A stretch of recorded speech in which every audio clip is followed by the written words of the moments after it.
नमस्कार साथियों, स्वागत है आपका अपने YouTube channel as study world में। आज हमारा विषय रहेगा वैदिक संस्कृति से संबंधित ऋग वैदिक काल की हम चर्चा कर रहे थे, उसके बारे में हम पढ़ रहे थे। और आज ये हमारा इसी ऋग वैदिक काल से संबंधित तीसरा पार्ट हम स्टार्ट करेंगे। इससे पहले दो पार्ट पूर्व में आ चुके हैं। अगर आपने नहीं देखे तो मेरे चैनल की प्लेलिस्ट में जाकर के आप चेक कर सकते हैं। आज का हमारा टॉपिक रहेगा ऋग वैदिक कालीन समाज, ऋग वैदिक कालीन राजनीति व अर्थव्यवस्था और धार्मिक आधार, उसके बारे में हम पढ़ेंगे। इससे पहले मैंने आर्यों से संबंधित बातें फर्स्ट पार्ट में और सेकंड पार्ट में वैदिक कालीन जो साहित्य थे उनकी व्याख्या की थी, तो एक बार आप उन्हें जाकर के देख सकते हैं। तो चलिए ज़्यादा समय व्यर्थ न करते हुए हम शुरुआत करते हैं अपने आज के टॉपिक ऋग वैदिक समाज की। ऋग वैदिक समाज की राजनीतिक स्थिति कैसी थी, किस प्रकार की थी? वैदिक जो समाज था वो ग्रामीण था। वैदिक समाज, वैदिक राजनीति किस प्रकार की थी? ग्रामीण। अब इससे पूर्व, इससे पहले हड़प्पा संस्कृति आती है, उसकी जो राजनीति होती है, उसका जो समाज होता है वो शहरी होता है। तो ये एक विचारणीय बात है कि इनसे पूर्व यानी इनसे पहले के जो समाज थे, हड़प्पा कालीन जो समाज था वो बिल्कुल सभ्य था। और उसी के बाद जैसे जब वैदिक संस्कृति का समय आता है, वैदिक काल आता है, तो लोगों की मतलब निवास और जो सामाजिक स्थिति है वो किस प्रकार की हो जाती है? ग्रामीण हो जाती है, बल्कि उल्टा हो जाता है। लोग डेवलप होते हैं, बल्कि यहाँ पे डेवलपमेंट वापस नीचे की ओर हो रहा है। तो चलिए इसी बारे में हम पढ़ते हैं। तो वैदिक राजनीति किस प्रकार की थी? ग्रामीण थी। और ग्रामीण में भी इस ग्रामीण राजनीति में सबसे छोटा जो स्थान था वो था कुल या ग्रह का। ग्रह मतलब जिसे हम कह सकते हैं एक घर या एक कुल। और कुल का जो मुखिया होता था उसे कुलूप या फिर कुलपति कहा जाता था। उससे बड़ा यानी कई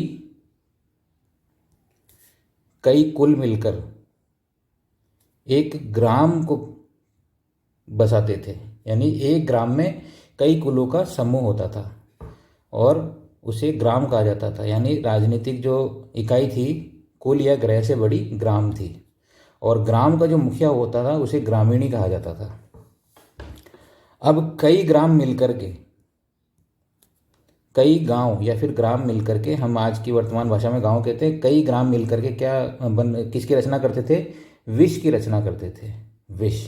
और विष का जो मुखिया होता था उसे विषपति कहा जाता था। और इसी प्रकार कई विष मिलकर के किसकी रचना करते थे? जन की, या फिर कबीला भी कहा जा सकता है, या फिर गोप भी कहा जा सकता है। वैसे तो जन ही प्रचलित था उस समय। और जन का जो मुखिया होता था उसे राजा कहा जाता था, या फिर गोप जनस्य के नाम से भी उसे जाना जाता था। तो यह राजनीतिक, ग्रामीण राजनीति वैदिक समाज की थी, वो इस प्रकार थी। अब हम बात करेंगे ऋग वैदिक कालीन राजा जो था वो किस प्रकार उसका चयन होता था और कौन उसकी सहायता के लिए जो अधिकारी थे वे कौन थे, और कौन सी सभाएं उसकी सहायतार्थ बनी हुई थी ऋग वैदिक कालीन समाज में। राजा जो था वह, उसका राज्याभिषेक हुआ करता था। और राज्याभिषेक योग्यता के आधार पर हुआ करता था, ना कि वंशागुणत होता था। और राज्याभिषेक में शामिल हुआ करते थे कौन?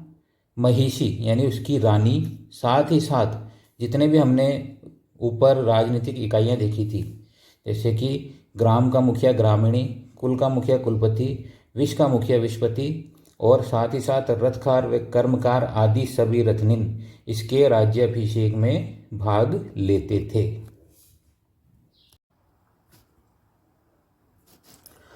एक जन का मुखिया और या जन का मुखिया राजा होता है, और राजा के साथ प्रशासन, राजा प्रशासन चलाएगा तो उसके साथ देने के लिए नियंत्रण सभाएं कौन कौन सी थी, प्रतिनिधि सभाएं कौन कौन सी थी, वो इस प्रकार थी। मैं एक चीज़ आपको यहाँ स्पष्ट कर देता हूँ कि जन का मुखिया राजा कहा गया है। यही जन आगे जाके जनपद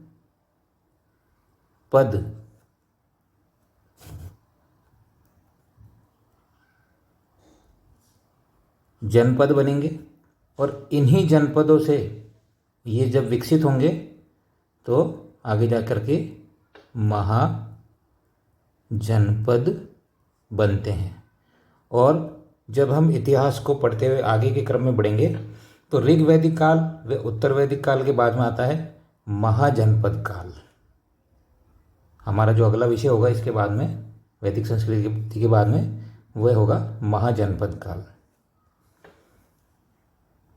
तो मैं बात कर रहा था यहाँ राजा के 7 प्रतिनिधि सभाएं जो उसके साथ प्रशासन चलाने में राजा का साथ देती थी। इनमें सबसे पहले थी समिति व सभा। तो मैंने आपको बताया ऋग्वेद में, अथर्ववेद में, ऋग्वेद में नहीं, अथर्ववेद में ये कहा गया है कि सभा व समिति ब्रह्मा की 2 पुत्रियां थी। तो अब ये क्या था, ये जो ग्रुप हैं या जो हम कह सकते हैं कि इनका कार्य क्या था, इन समिति का जो कार्य था वो राजा के अधिकारों पर नियंत्रण करती थी। वह ये इस बात का ध्यान रखती थी कि राजा कहीं निरंकुश ना बन जाए, इसलिए वे राजा के अधिकारों पे नियंत्रण रखती थी। आम लोगों की सभा के समान थी, यानी इसमें जो विशेष जन थे वे तो सम्मिलित थे ही थे, साथ में आम लोग भी इसमें सम्मिलित हुआ करते थे। यानी हम ये कह सकते हैं कि वर्तमान में जो आम लोगों के जनप्रतिनिधि भी इसमें शामिल थे, यानी वर्तमान की लोकसभा के समान ये थी समिति। और इसके अध्यक्ष को ईशान कहा जाता था। क्या कहा जाता था? समिति के अध्यक्ष को ईशान कहा जाता था। और ऋग्वेद में इसका 9 बार उल्लेख हुआ है। कितनी बार? 9 बार। अब हम बात करते हैं सभा की। सभा जो थी वह वृद्ध व्यक्तियों की और कुलीन व्यक्तियों की व महिलाओं का समूह था। और कभी महिला अगर इसकी अध्यक्ष बनती थी तो उसे सभावती कहा जाता था। उत्तर वैदिक काल में आते आते महिलाओं का इसमें योगदान उसे समाप्त कर दिया गया और ऋग्वेद में इसका 8 बार उल्लेख किया गया है।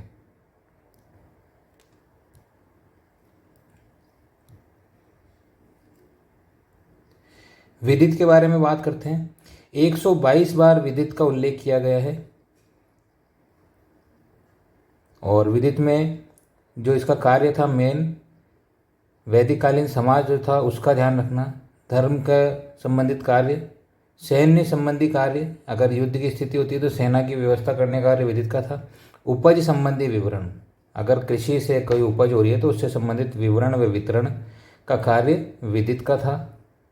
और सैन्य लूट का बंटवारा, अगर किसी प्रकार से कोई लूट कहीं से करी है, किसी जन को लूटा गया है या किसी दूसरे जन से युद्ध करके कोई लूट है तो उसका बंटवारा करने का कार्य विदित का था। और महिलाएं भी इसमें शामिल हुआ करती थी विदित में। अब बात करते हैं गण की। गण यह कुलीन लोगों की संस्था थी और इसके जो अध्यक्ष था उसे कुलपति कहा जाता था। गण के अध्यक्ष को कुलपति कहा गया था।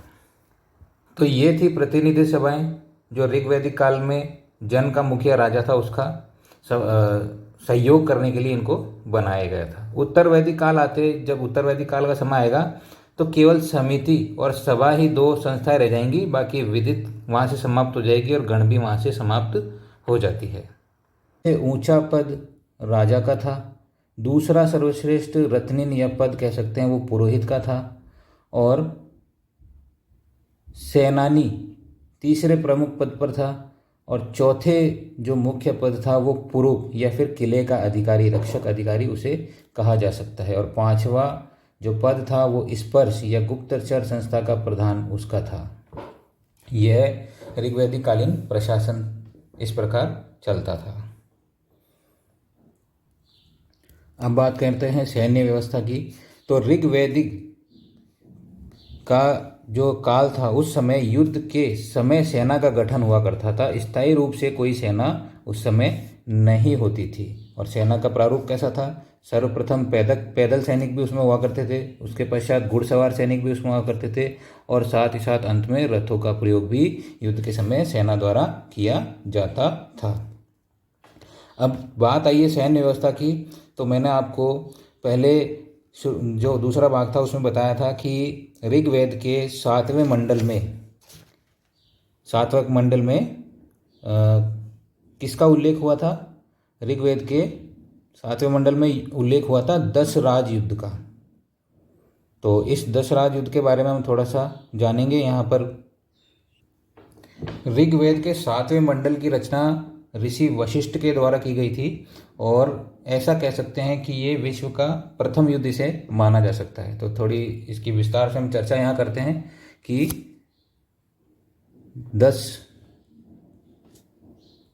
राज यज्ञ युद्ध के बारे में। अब थोड़ा सा मैं आपको यहाँ डिटेल पे बता देता हूँ कि यह युद्ध जो था वह त्रिस्तु जन के भरत वंशीय राजा सुदास एवं अन्य 10 राजाओं व उनके साथियों के बीच पुरुषाणी यानी रावी नदी के तट पर हुआ था। 10 राजाओं का जो नेतृत्व था वो राजा पुरु के द्वारा किया गया था। और ये युद्ध का कारण क्या था? युद्ध का कारण ये था कि जो राजा सुदास थे उन्होंने ऋषि विश्वामित्र इनके पुरोहित थे। किनके? राजा सुदास के। तो अब राजा सुदास क्या करते हैं? ऋषि विश्वामित्र को अपने पुरोहित पद से हटाकर उनके स्थान पर वशिष्ठ को पुरोहित बना देते हैं, और इससे जो ऋषि विश्वामित्र थे वो नाराज हो जाते हैं और वहाँ से छोड़ करके चले जाते हैं, और एक संगठन बनाते हैं 5 आर्य राजाओं का, 5 आर्य राजाओं का, और 5 अनार्य राजाओं का संगठन बनाते हैं। तो 5 अनार्य राजा कौन कौन से थे? जिनमें मैं आपको नाम बताता हूँ, 1 मिनट। 5 अनार्य राजा थे, उनके जो नेता थे उनका नाम था, उनके जो संग सहित थे उनका नाम था मेद। जो अनार्य 5 राजा थे उनके जो नेता था उनका नाम था मेद, और जो 5 आर्य राजा थे यानी जन मैंने आपको बताया जन का जन जो होता है उसका मुखिया कौन होता है? राजा। तो पंचजन्य यानी आर्यों के जो समूह थे उनका सम्मिलित रूप से उनको क्या कहा गया है? पंचजन्य जो थे उनमें थे अनु, यदु, द्रयु, पुरु व तुर्वस। ये 5 जन्य थे, और इनके जो राजा थे उसका नेतृत्व किसने किया था? पुरु ने किया था। तो ये जो युद्ध लड़ा गया था राजा सुदास व पंचजन्यों के नेता राजा पुरु के बीच में लड़ा गया था, और इनके साथ में 5 अनार्य राजा भी थे जिनके नेता थे मेद। अब हुआ क्या कि पुरुषाणी यानी रावी नदी के तट पर इनका आपस में युद्ध होता है, या ये हम कह सकते हैं कि सप्त सिंधु क्षेत्र में इनका युद्ध होता है। और जो राजा सुदास होते हैं वह ये युद्ध को जीत जाते हैं। जीतने के बाद ऋग्वैदिक काल के सर्वश्रेष्ठ शासक वे बन जाते हैं, और 10 राज संघ को हराने के बाद विश्वामित्र जो थे उन्होंने वशिष्ठ की अधीनता या अधिमान्यता को स्वीकार कर लिया था। और सुदास जो राजा थे उन्होंने एकराट की उपाधि धारण की थी। किसी पहला राजा इतिहास का जिसने एकराट की, एकराट का अर्थ होता है चारों दिशाओं का राजा। ये मैं आपको थोड़ा विस्तार से बाद में अगले उसमें बताऊंगा। एकराट की उपाधि धारण की थी। और मैंने आपको बताया कि राजा सुदास जो थे वो भरतवंशी थे, तो इन्होंने अपने वंश के नाम पर यानी राजा भरत के नाम पर ये जो क्षेत्र जीता था इसका नाम भारत रखा, ऐसा इतिहास में माना जाता है या कहा गया है। तो ये था 10 राज युद्ध, और इसका उल्लेख कहाँ हुआ है? ऋग्वेद के 7वें मंडल में। उसकी रचना किसके द्वारा की गई है? उसकी रचना ऋषि वशिष्ठ के द्वारा की गई है। और 7 दिवस तक 7 नदियों के 7वें मंडल में वर्णित युद्ध का उल्लेख किया गया है, जो कि 7 नदियों के तट पर लड़ा गया था। यह था 10 राज युद्ध। अब आगे चल,